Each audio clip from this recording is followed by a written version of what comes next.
Alright. Chat, welcome to whatever the hell TD's calling this. I think he's just calling it the hour. Welcome to the hour. TD's having some issues, so we're getting paid to do a podcast at his place. Yeah. He's not doing well. Well, I think he Yeah. just recently said he's doing better now. Yeah, he's doing better now, so I don't know if this is going to be a regular thing. I think this is just a one-time.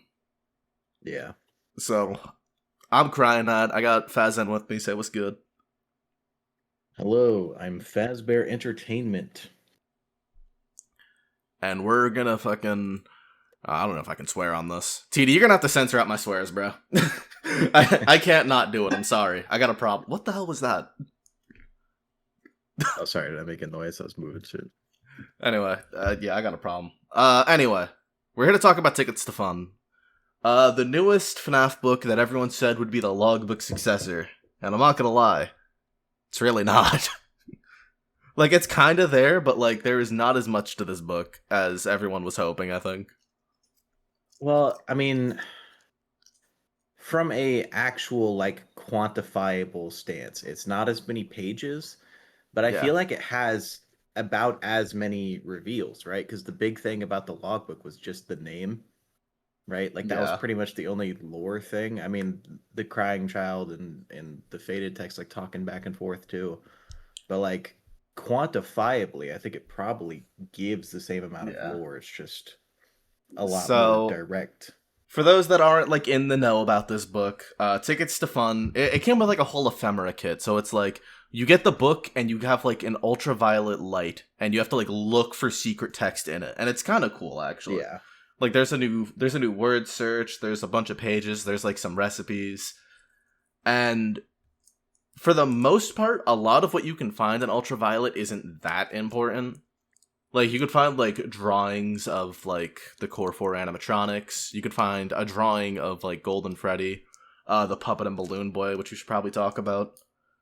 Yeah. But the most interesting one, and I think this is the reason that TD got the two of us in particular to do this for him.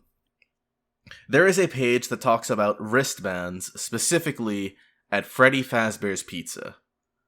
And if you use the ultraviolet light on that page, you will see Charlie Sprite from Security Puppet right before she dies. Yeah, it's her looking out the window before she disappears. Yeah.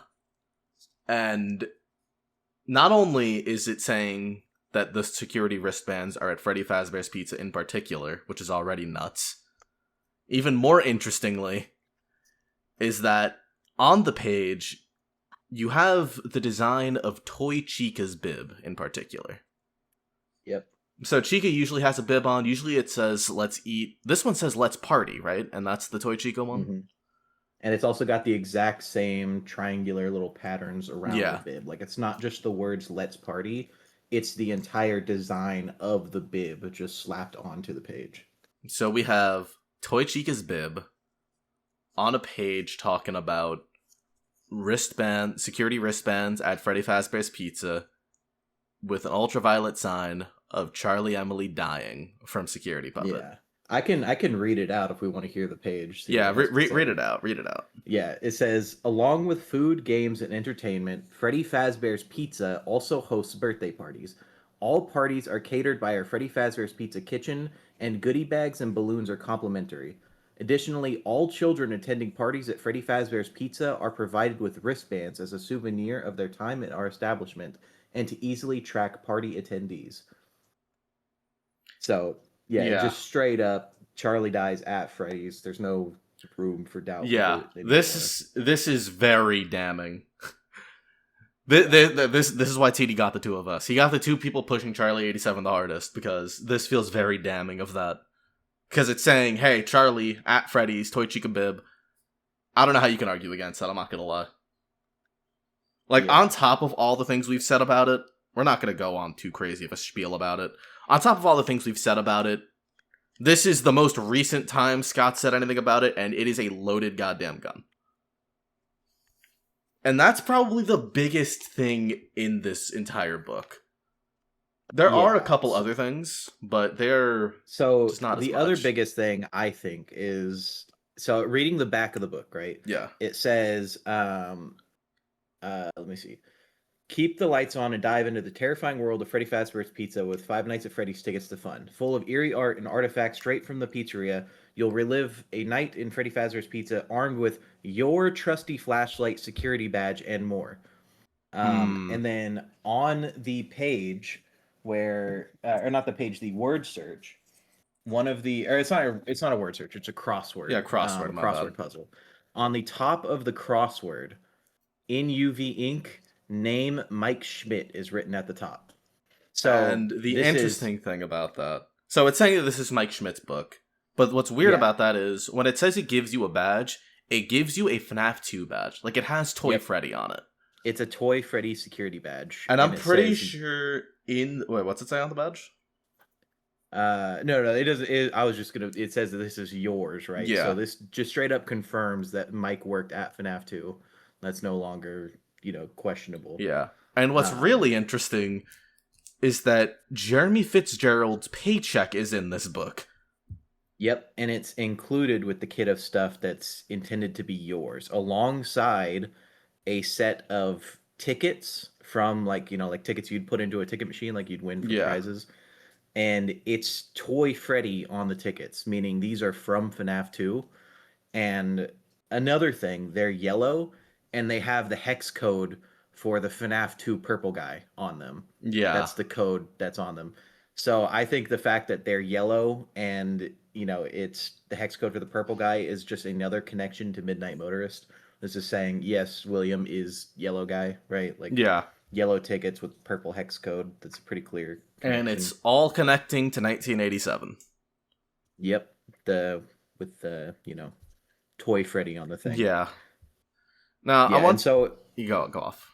I was just gonna keep talking about Jeremy because Yeah. that's I I want you to find talk to me about this.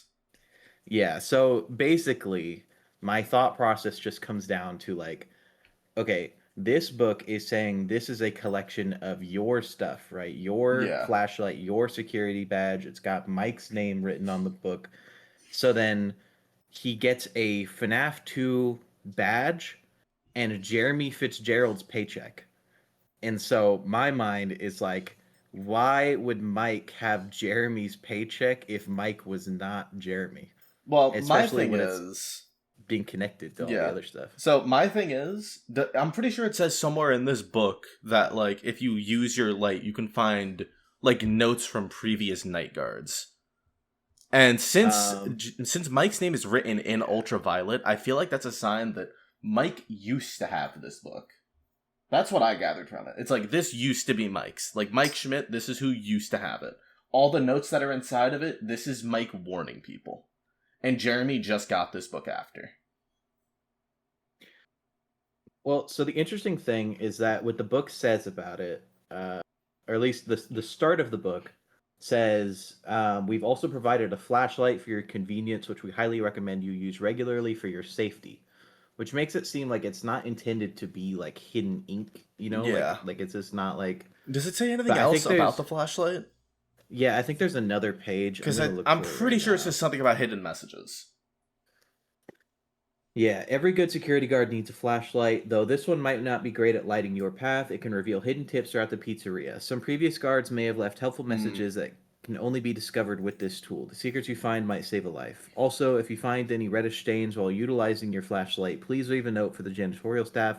Some of those stains are really stubborn, but they have some industrial solvent that should be able to handle them. Yeah. So that leads me to believe that this is like Mike Schmidt is the one who used to have this book. Because his is the name, like it's saying previous guards might leave you hints.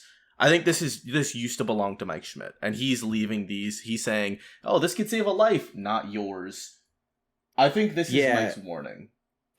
Well, To see, Jeremy. it gets into like a weird meta thing because are we supposed to be Mike, and we're finding, the secret messages you find might save a life, and it's like not yours. No, Like, I think we're Jeremy. is that a previous guard? Yeah, I think what it's saying is that Mike is a previous guard. We are Jeremy. We are finding Mike's hints. However, this is really cursed because that implies that Mike Schmidt worked before Jeremy. And to It my implies- understanding, Mike is from FNaF 1. Yeah, this is all FNaF 1. Like, Yeah. it says to be a security guard, and it straight up shows the FNaF 1 office.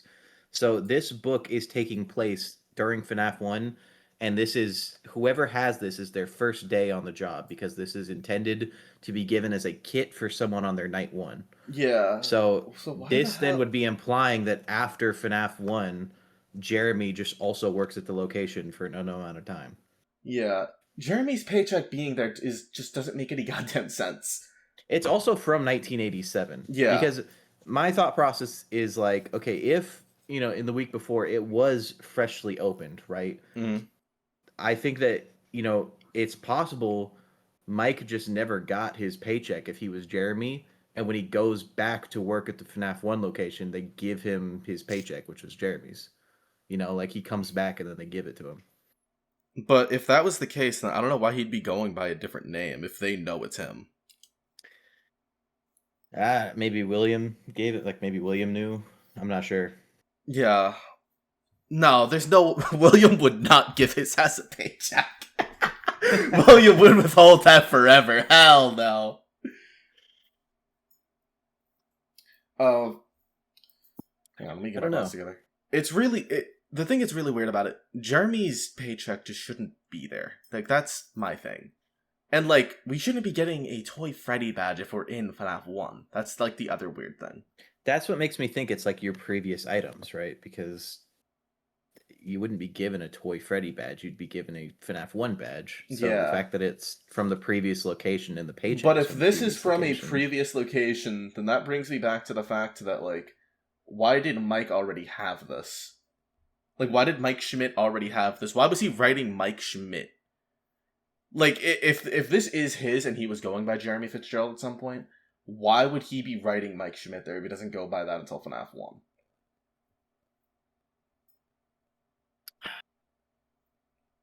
That's the problem I'm having here. The other option is that all of this was given to Mike. He read through the book, wrote stuff, and then just didn't do anything with it, just left it there, and now we are someone who's getting it after Mike, and it's still Mike's possessions in the book. I don't know if that's, like, too much of, like, a workaround, I guess, but... I don't know, dude. It's... Also, if this is FNaF 1, it's weird that we, if we're not Mike, who would be getting this? Like, is there an unknown guard that works at FNaF 1 after Mike's week? That's my thing. It almost feels like... Okay, are we sure this is supposed to be in FNaF 1? This, like, when this is given to us? It is, because it shows us the FNaF 1 animatronics, right? It shows us FNaF 1 animatronics, although in all the art, Foxy is fixed. But it straight up shows the FNaF 1 office, like, directly from the game. What if this is a Fazbearism and the FNaF 1 entire layout is based off of the 85 location? And all of this is from 85 because that's when Foxy would have been repaired. Well, this in the book has a quote from Ralph that says former security guard. It says, check those cameras and remember to close the doors only if absolutely necessary. Gotta conserve power. All right, good night. Yeah, that's from FNaF 1, I'm pretty sure. Yeah. Okay. God damn it. Yeah, and then this is the page where it says, keep an eye out for tips and tricks left behind by your predecessors that might be pivotal to your success. Please also make note of any advice you'd like to pass on to other guards to help make their shifts easier. After all, we never know our blind spots until someone points them out, right? Yeah. And interestingly, this page has nothing written on it in UV. So here's my thing. If this is Mike's, then why, like, if this was given to Mike at some point, and now it's being passed on to us, why would he not have taken Jeremy's paycheck and the FNaF 2 badge? Like, why is that still there? Man, I don't know.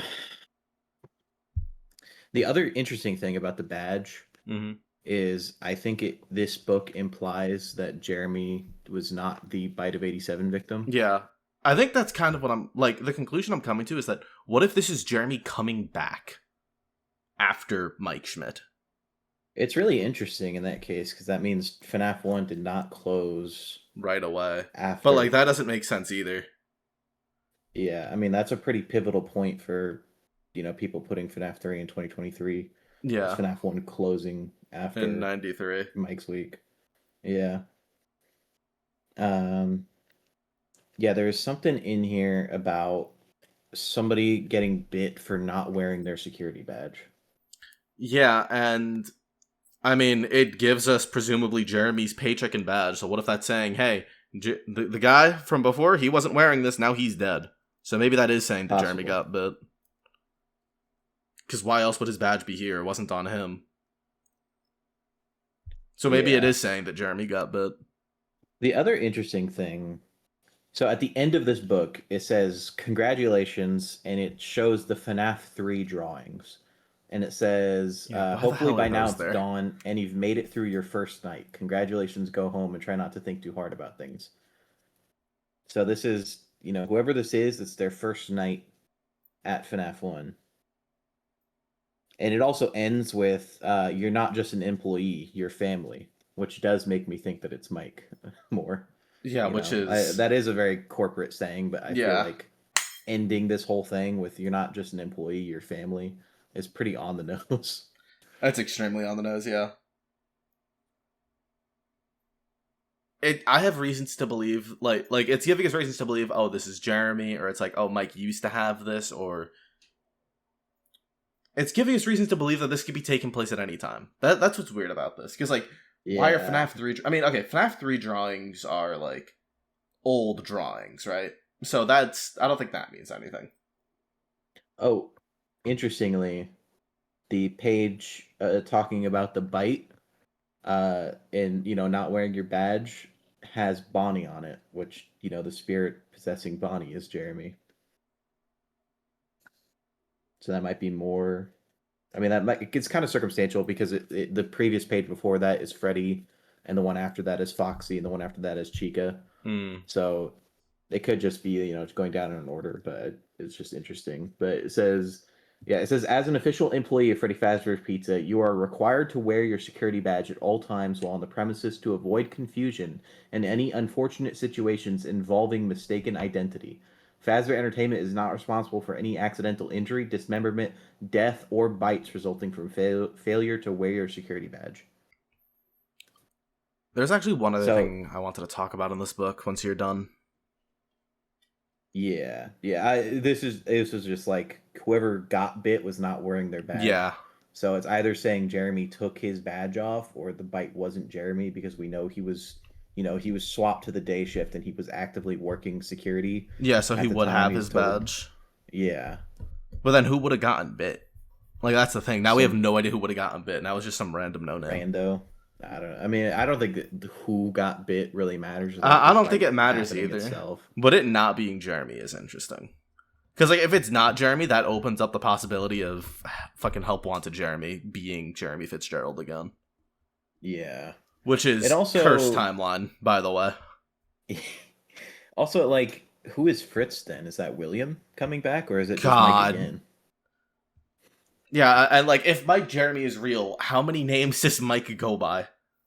He might genuinely just cycle through. Yeah, he might just cycle through infinite names.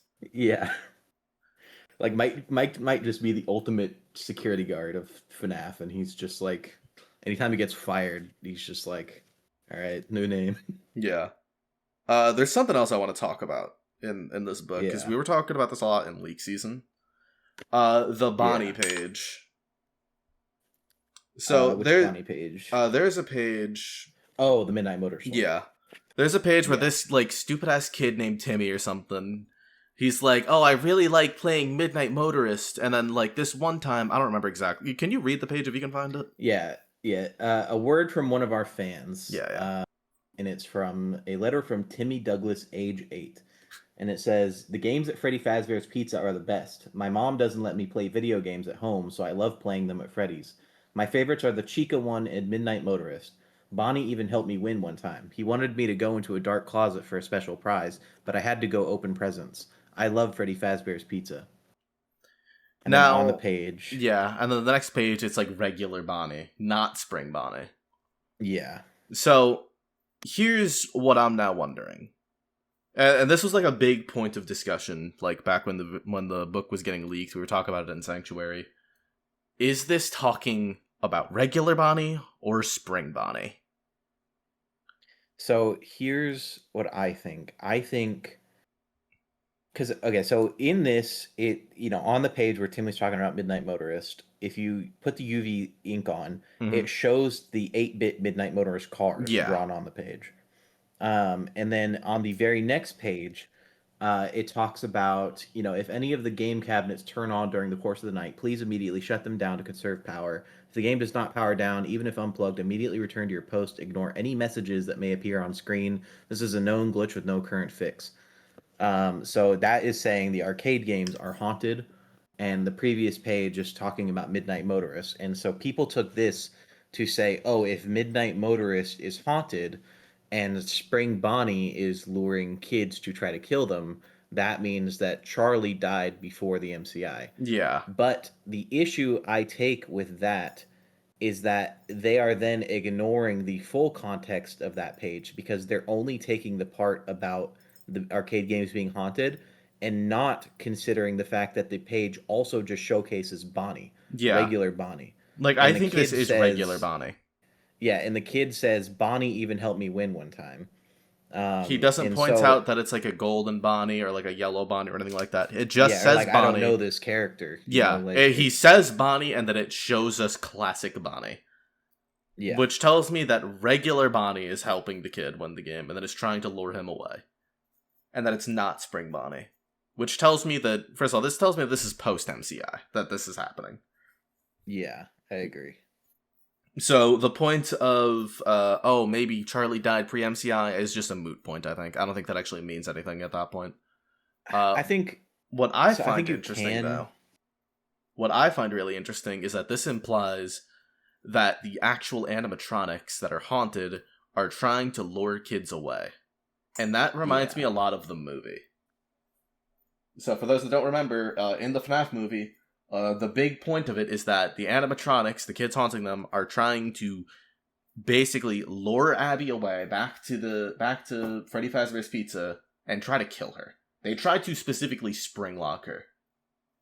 Yeah. And I think that might be what they tried to do to Timmy Douglas. That's TD's real name, bro. That's what he is now. Age 8, too. Yeah, lines up. Yeah, I think it's interesting. My thoughts on it are that, like, you can say that this is Spring Bonnie, right? Yeah. But in that case, you cannot say that it's, the arcade games on the next page being haunted is correlated to Timmy talking about Midnight Motorist. Because if you correlate any aspect of one page, you have to correlate all aspects of it. You can't just pick and choose from, like, what you want to, associate with the page.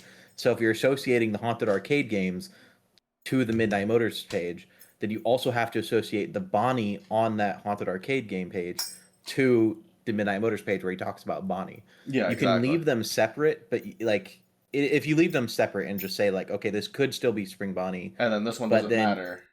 Yeah, you can't just say then that like, oh, Midnight Motors is confirmed haunted, because the only thing we see on the page is the actual mini game Midnight Motorist, the cars, not the haunted aspect of the game. So yeah, we don't see later that night. We just see like all of the cars from like the first part of the minigame.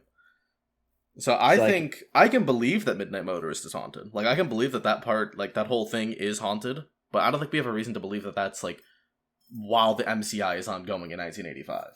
Because that does not say Spring Bonnie. We have no reason to believe it says Spring Bonnie besides like context of what the MCI is, but then they show us regular Bonnie. And this kid, I don't doubt the intelligence of an 8-year-old so much that he wouldn't point out, hey, it was like a golden Bonnie or like a yellow one. Especially because in the crossword, they specifically point out that there's like a golden Freddy. I guess a counter argument is he wanted to help me go into a dark closet for a special prize. How would Bonnie have conveyed that realistically, unless it was somebody like... I mean, you could do hand motions. Like, you could do, like, a follow me hand motion. It's like, yeah, come this way. But then, like, the special prize is, like, a hard the special prize. So I can understand that aspect of it, but again, I think that like even if you say it's Spring Bonnie and Timmy Douglas was like a failed MCI victim, that doesn't automatically mean Charlie died first because the page does not say anything about Midnight Motorist being haunted. It just says Midnight Motorist exists, Yeah. So like, and then again, if you correlate it to the next page with Yeah. the hauntings, then you have to correlate it to regular Bonnie. I think But we are being led to believe that Midnight Motorist is haunted because they do bring it up like on the very next page that these things are haunted.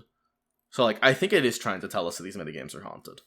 But like yeah, I think if you take everything, I think it's also telling us that this is regular Bonnie doing it. I really also, struggle to believe it's Spring Bonnie. I just thought of this too. What's up? But this whole book is set in the FNaF 1 period, right? And this says a letter from one of our fans, as in like active. So this would be from the FNaF 1 location. Yeah. God, so if Mike So, Schmidt wrote in this previously, then like I don't know, maybe Unwithered was right. Maybe week before and then by proxy, FNaF 1 is 1991. He doesn't close for another 2 years or something. But that's kind of cursed because then why do we see that newspaper when we see it? what the Like Freddy's is closing down newspaper. yeah. I mean, like I don't think FNaF 1 necessarily has to be 93. I think I don't either. But like, I think okay. it very well could be. If Ralph is a previous night guard Yeah. and Timmy is an active fan, then at the earliest, this has to be taking place during FNaF 1. Right? That I feel like that's what we're being told. If Ralph is a previous night guard, and we said that, Timmy's a current fan, this is during FNaF 1. Which would then mean, which would eliminate the possibility of that being Spring Bonnie, I think. Yeah. There's no way the What's MCI is interesting happening too now. is that so in the week before, there is a page where it talks about how Ralph has gotten Employee of the Year 5 more times than Dave, and Ralph is like the 22-time or 23-time Employee of the Month. Sorry, not Yeah, year. I was gonna say not year. That's insane. But that would then imply, if it's just talking about FNaF 1 for the Employees of the Month, like that, like this restaurant or whatever, that means that the FNaF 1 location was open for at least 3 years by the time of Mike working there. So I could totally see a case of this, being like the word from one of our fans in that 3-year time period, before Mike works there. I guess. But again, it's like previous night guard, Ralph. Yeah. So then this would just be shortly before Ralph died, presumably, where Timmy sent it in. And then, Ralph dies, and then Mike gets this. I guess, but I feel like that's kind of going against what it tells us. Because to me, it's the other way around. It's like, Timmy probably said that soon after Ralph died. It's like, Ralph if this is died, like an now actual printing, and he's a previous guard, then this printing would also be from the same time period as the previous guard, right? So like, well, my thing is, if he's already previous, here's what I'm getting. If he's already previous and Mike has already written in this, then that's kind of telling me that this is supposed to be like after all that. Like this is supposed to be sometime after Mike works there. So this is sometime now after FNaF 1. Yeah. But so then like if this open, is, I guess.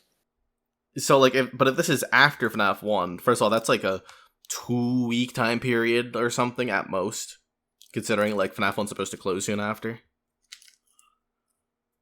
Yeah. I mean, that's assuming, that wasn't one of the retcons. The one retcon. I think it's very likely that whatever was retconned was something from those newspapers. So I can believe that as well.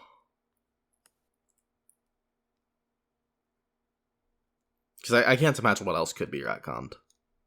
Yeah. Oh, another thing that was making me think Mike Jeremy is that alongside Jeremy Fitzgerald's paycheck is the FNaF 1 newspaper clipping of seeking advertisement. God, so I forgot about that entirely. Yeah. Help wanted Freddy Fazbear's Pizza. and it's circled in red. Yeah.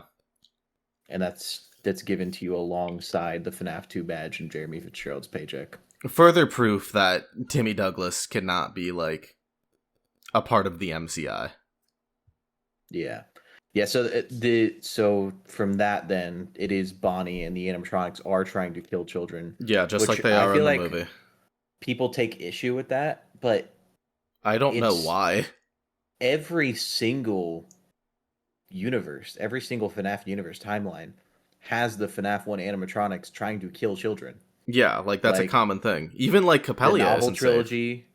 Yeah, the novel trilogy, the FNaF 1. I mean, they're not really children; they're teenagers, I guess. But I think they're young enough that. I mean, I think a part of it is that it says, like, you know, like they act great around kids in FNaF 2. I'm pretty sure when the animatronics start acting weird. Yeah, but with the adults, they just stare. Like we have multiple instances of these animatronics trying to kill children. But you know, if that's when they're freshly possessed and before William started influencing them. Yeah, will influence. Yeah, like the novels, William is like controlling the animatronics, and in Frights, you know, I mean, technically it's cut, but you're the band, like, little Timmy. It's funny because it's also Timmy. Oh God, not another one. He puts on the Freddy mask and then goes to the FNaF 1, you know, location, and they try to kill him. And like, you know, all of Frights is about kids dying horribly to the animatronics at Freddy's. So I really don't know why they have problems with that. Yeah, I think it's just that one line in FNaF 2. You know, they act fine around the kids, you know, with kids they act fine, but around adults they just stare. I think that's just saying it's before William got his influence over them. You know, like, I think that makes the most sense with the surrounding context of like everything else, especially this book. Which again is, you know, all the more reason them getting freshly possessed in 87. And if they're getting freshly possessed in 87, that's a give lifeism, I think. But I don't think it's like a fresh possession. I don't know. Like, at least before influence, like William. There's also the happiest day page on this book. Oh Christ! Do you want to break that down? Because I need to remember that one. Need to jog my memory a little bit. Yeah. So it's activities for all, and then it's Chica, Freddy, Bonnie, and Foxy, which notably is not the order in Help 1 and 2 for the graves, but regardless, it's Chica, Freddy, Bonnie, and Foxy, and they're standing at a table with a 3-tiered birthday cake with 3 candles on the top. And it says, kids can redeem tickets at our prize booth for tons of amazing goodies, including plush versions of our famous Freddy, Chica, Bonnie, and Foxy, so they can relive their Freddy Fazbear's Pizza experience night after night. And when you put the light on it, it shows kids with masks, right? Kids wearing masks standing, you know, where each of the animatronics are, implying that these are the MCI victims and this is their happiest day, you know, looking at the cake on the table. Yeah. So notably, Golden Freddy is not there. Yeah, Golden Freddy and Charlie are not there. Yeah. Which tells me that it's not the one that we see in FNaF 3, which kind of brings me back to the idea, and this is something I've been pushing a lot, that there was a failed happiest day. And, like, I still think that's what Give Life is about. Like, I think that is still, like, the failed happiest day. Like, they were ready to move on, but evidently they don't. I don't know if you are a loop victimer, but this is very big loop victim-isms for me, because it's showing happiest day, and it says they can relive their Freddy Fazbear's Pizza experience night after night.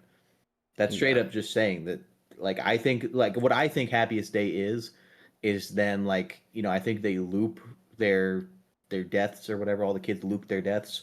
And so getting their happiest day is breaking out of that loop and putting them in a false loop instead, where they're, you know, they get their happiest day, you know, instead of being tormented every night, they're instead experiencing, you know, the birthday party they never got.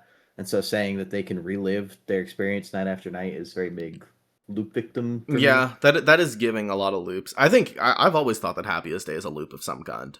Yeah, like, just happiest day in general. Like, I don't think Happiest Day is giving the children rest. Like I don't think I it's don't like their either. souls go to heaven. I think it's just giving them a place of comfort for them to be instead. You Yeah. know, like I think kids moving on is like a separate thing. yeah. Because like even if you look at Frights, it's like Andrew doesn't really get that.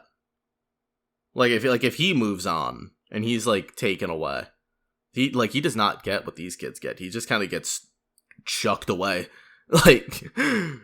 Like what's his name? Jake just kind of throws him away, and he like raises and moves on. Yeah. That's not what a happiest day is.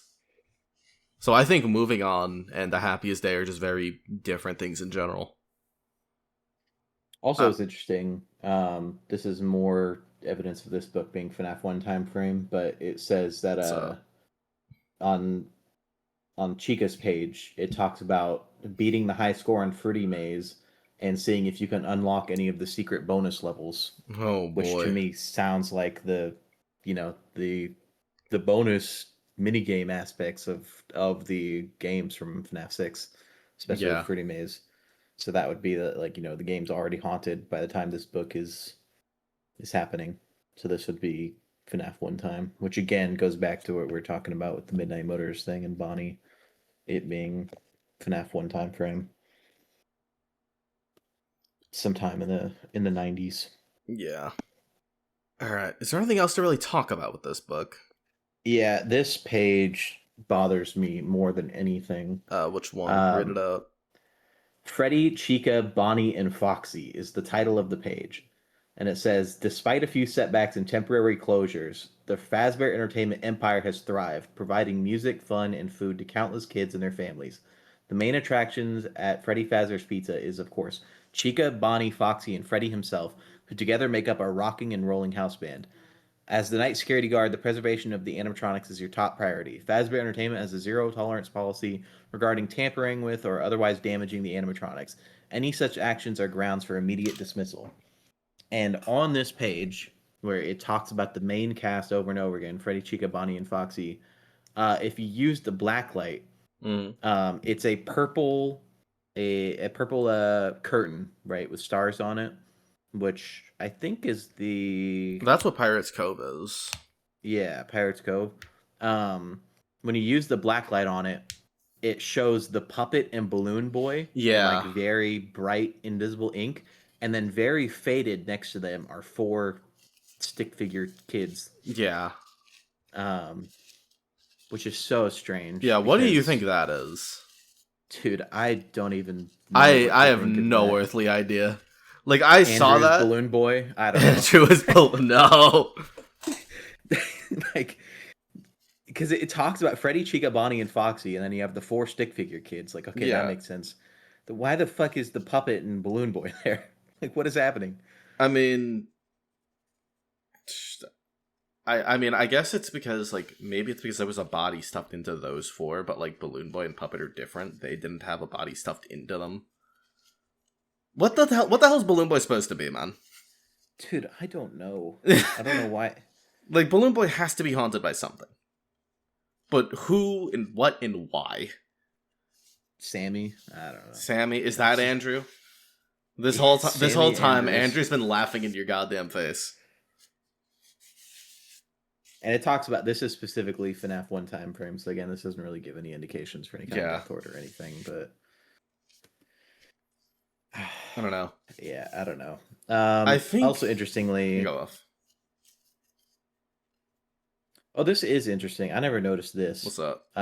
This very start of the book, ends with your journey starts this way. Like the very last part of the page that starts the book, Uh huh. says your journey starts this way, and you flip the page, and randomly it's just a poster that's attached to the page of Withered Freddy at the FNAF 2 location. So I think that is also interesting. Your journey starts this way and immediately shows the Your FNAF 2 journey location. starts with FNAF 2. Oh god, we are Jeremy. He came back. Yeah. Cursed timeline. Jeremy wasn't bit. He came back for FNAF 1 and then he's there for Help Wanted and to get his Or face he's sliced Mike. off. Or he's Mike, yeah. Yeah. which is somehow one of two options. I don't know which is worse. I really don't know which I hate more. Yeah. What's worse, Jeremy Mike or Jeremy Jeremy? Take your goddamn pick. There's also more Withered Foxy doing the Bite of 87 evidence in this. Oh yeah. On Foxy's page, Pirate Cove. Mm. In the week before, one of the quotes from Ralph is like, "I wish he's never bitten any kids, right?" Yeah, he's never bitten any kids, and then he also says about the Bite of 87, "I wish the employee could say what he did to provoke the animatronic to do that." And then at the end of this page, talking about Pirates Cove and Foxy, it says, "As a reminder, Fazbear Entertainment is not responsible for damage to property or person due to reckless or negligent behavior on the part of an employee." So yeah, I feel like that connects, Ralph being like, "I wish the employee could say what he did to cause the bite," and then having it on Foxy's page alongside, "He's never bitten any kids with Foxy." But then, like, again, in the week before, you get the whole thing of, what's it called? When Freddy's about to bite Ralph, it's like, I wonder how life without your frontal lobe is going to be. It could just be a reference to the Bite of 83, yeah. Crying Child might have also just been... But that wasn't him losing his frontal lobe. He got his whole head smushed. Yeah. Like, that's very different.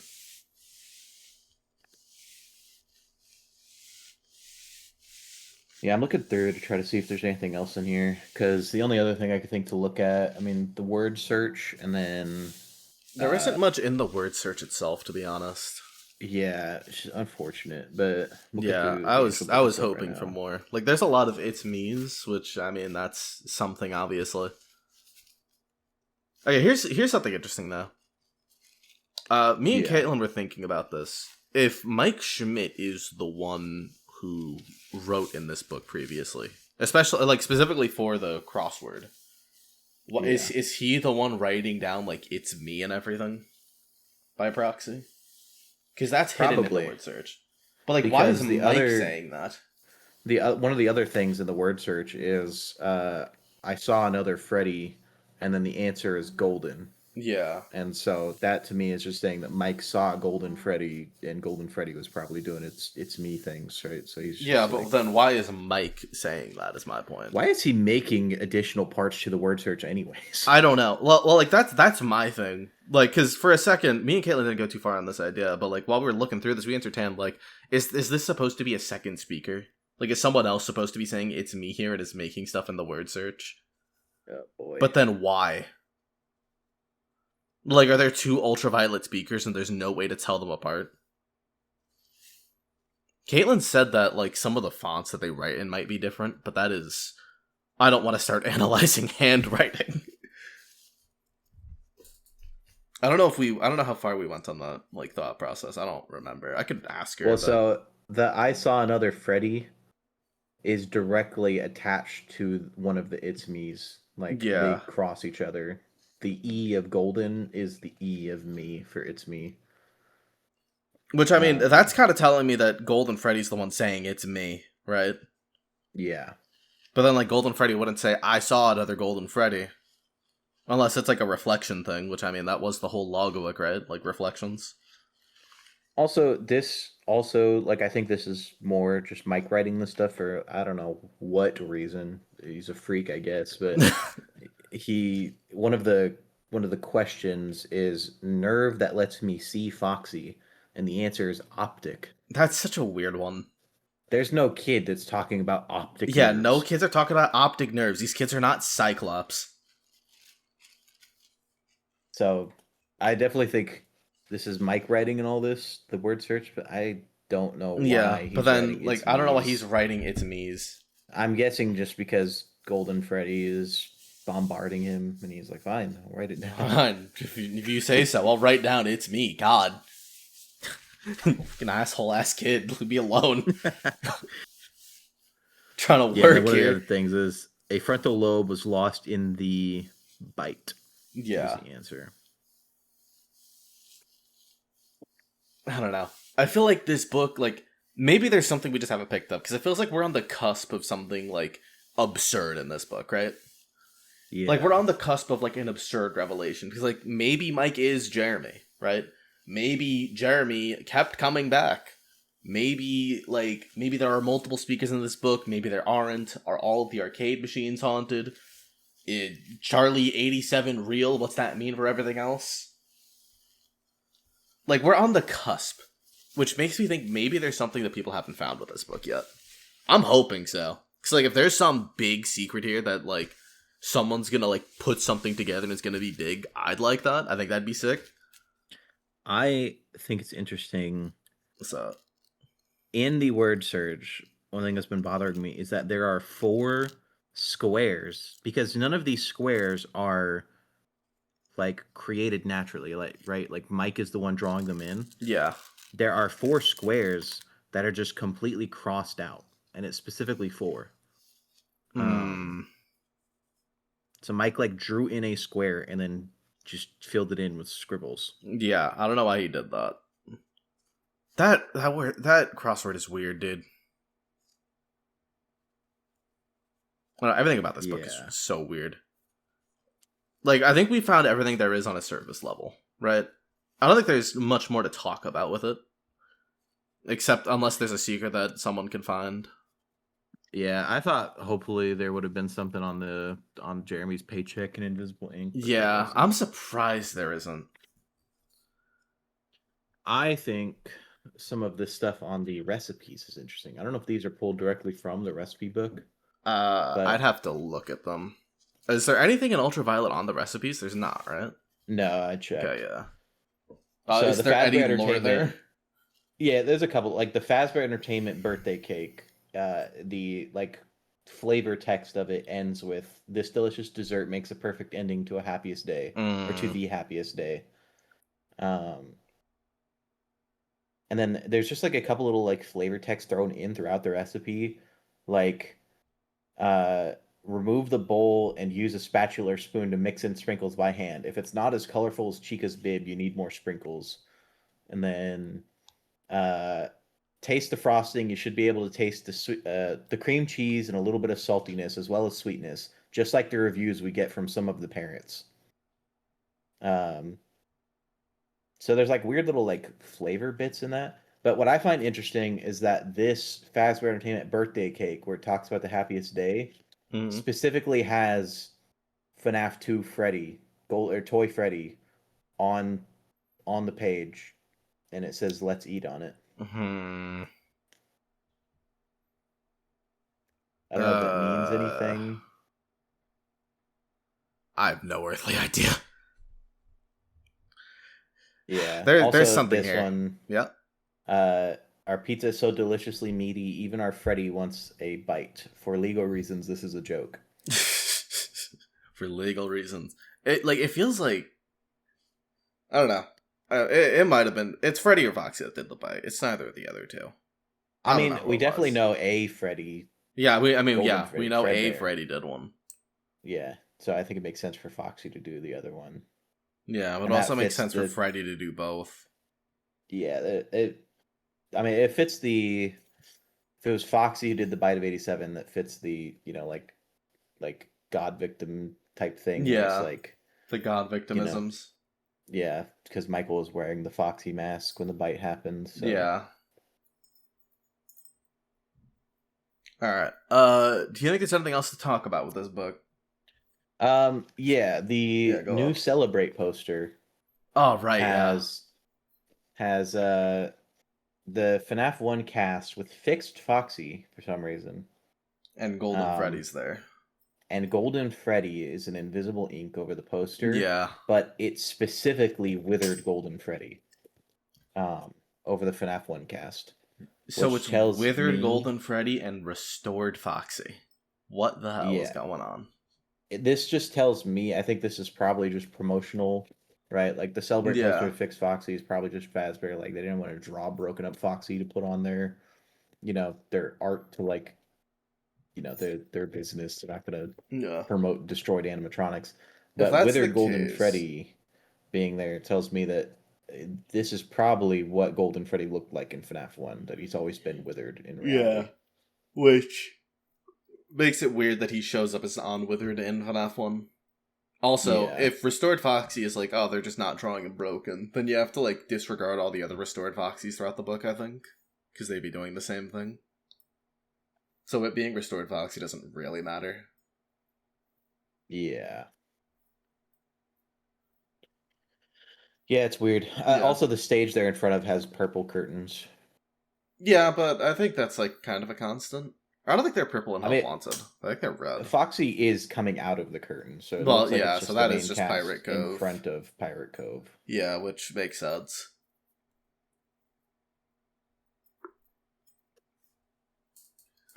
Yeah, this thing is weird. I think there's a lot to the there's a lot to the book. I'm sure someone's gonna find something in it at some point. I don't think it's gonna be me. I don't think I'm gonna keep looking through it. I don't think I'm smart enough. But that's what I was talking about. Like, I think in terms of like actual lore reveals, it's similar to the logbook, where like, yeah, it gives a lot about Jeremy and the bite, and it talks about, you know, like FNaF 1 Freddy's and like how it was, you know, prior to, Yeah. you know, its closing and stuff like that. And also just straight up confirms Charlie died at Freddy's, but it's given in a much more like direct manner. Yeah, it's a lot more direct about that. Yeah. Which is weird because the logbook isn't really direct about anything.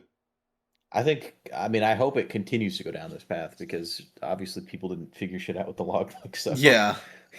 But I think the logbook, like, I think if we had a logbook every few years, I'd like that. Just, like, go on a scavenger hunt throughout this book. I think that would be just, like, a fun event to do. Yeah. Oh, I forgot to even talk about there's a What's up? a wristband in Oh, that yeah. you get as well. Is there anything on it?